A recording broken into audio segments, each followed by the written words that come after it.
నమస్తే స్వరాజ్ న్యూస్ కు స్వాగతం. ఖమ్మం జిల్లా సత్తుపల్లి నియోజకవర్గంలో సుమారు 81 లక్షల రూపాయల వ్యయంతో నిర్మించబడి సీసీ రోడ్లకు ఎమ్మెల్యే మట్ట రాఘమయ్యి శంకుస్థాపన చేశారు. ఈ సందర్భంగా మాట్లాడుతూ కాంగ్రెస్ ప్రభుత్వం అంటే పేదల ప్రభుత్వమని, బడుగు బలహీన వర్గాలను అన్ని రకాలుగా ఆదుకునే ప్రభుత్వమని, అభివృద్ధి కార్యక్రమాలకు శ్రీకారం చుట్టిన ముఖ్యమంత్రి రేవంత్ రెడ్డి మరియు మంత్రులకు ధన్యవాదాలు తెలియజేశారు. ఈ కార్యక్రమంలో స్థానిక కాంగ్రెస్ నాయకులు, కార్యకర్తలు పాల్గొన్నారు.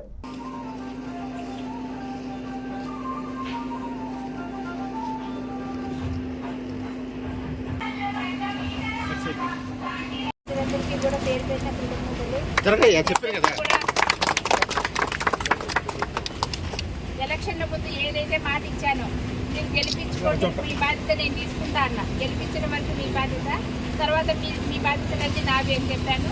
అదేవిధంగా అందరికీ అందుబాటులో ఉంటూ మరి మీ అందరికీ సమస్యల పరిష్కారం దిశగా ముందడుగేసాము. ముఖ్యంగా చెప్పేది ఏంటంటే కాంగ్రెస్ ప్రభుత్వం అంటేనే మీ అందరికీ తెలుసు, పేదల పక్షపాతి, ప్రజలకు ఏది కావాలంటే అది అమల్లోకి తీసుకొస్తున్నారు. ఇచ్చిన 6 గ్యారెంటీలు ఎలా అమలు చేస్తారా అని అందరూ అది ఒక ఉత్సాహంతో ఎదురు చూశారు. ప్రతిపక్ష పార్టీలు అయితే ఖజానా మొత్తం ఖాళీ చేశారు, ఇంకా డబ్బులు లేవుగా, వీళ్ళు ఏం చేయగలుగుతుండే అని ఎద్దేవా చేశారు.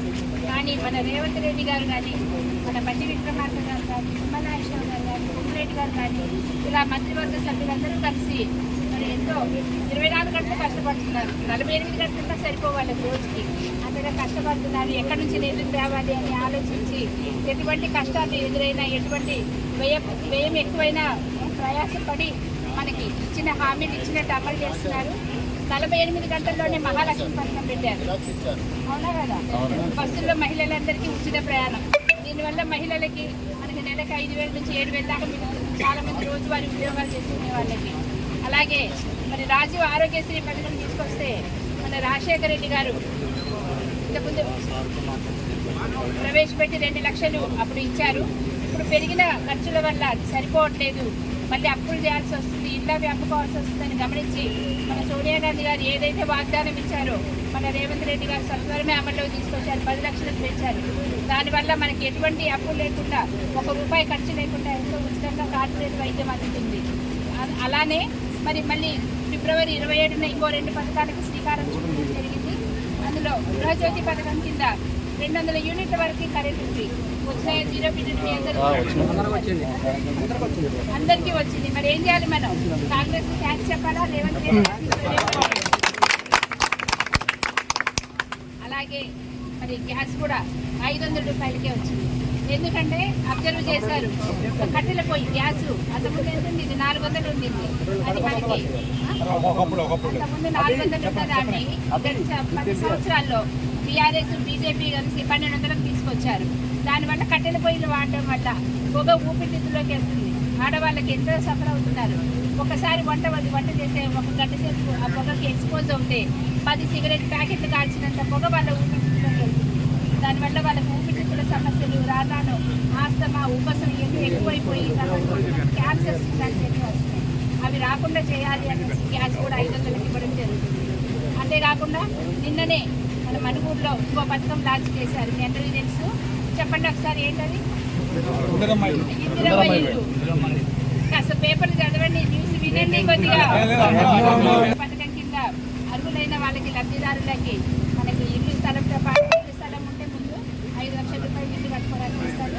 ఇది ఖచ్చితంగా సర్వే చేసి ఎవరైతే అర్హులో, ఎవరు చాలా నిజంగా బీద స్థితిలో ఉన్నారో, ఇల్లు లేదో వాళ్ళని ఫస్ట్ విడతలో ఇవ్వడం జరుగుతుంది. తర్వాత అంటే ఇప్పుడు మనకి నియోజకవర్గానికి ఇచ్చింది ఈ విడతలో 3,500 ఇల్లు మాత్రమే.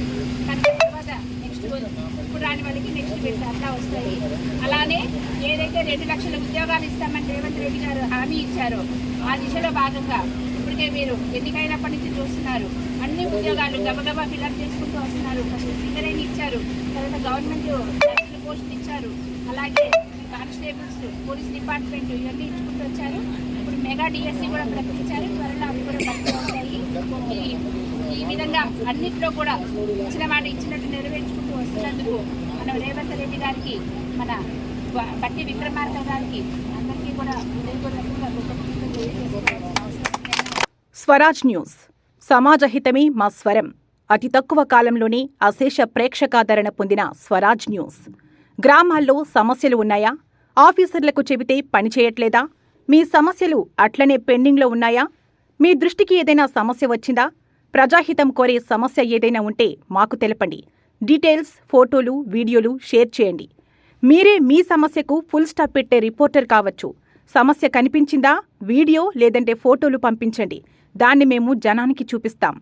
Swaraj news WhatsApp number 9441623078.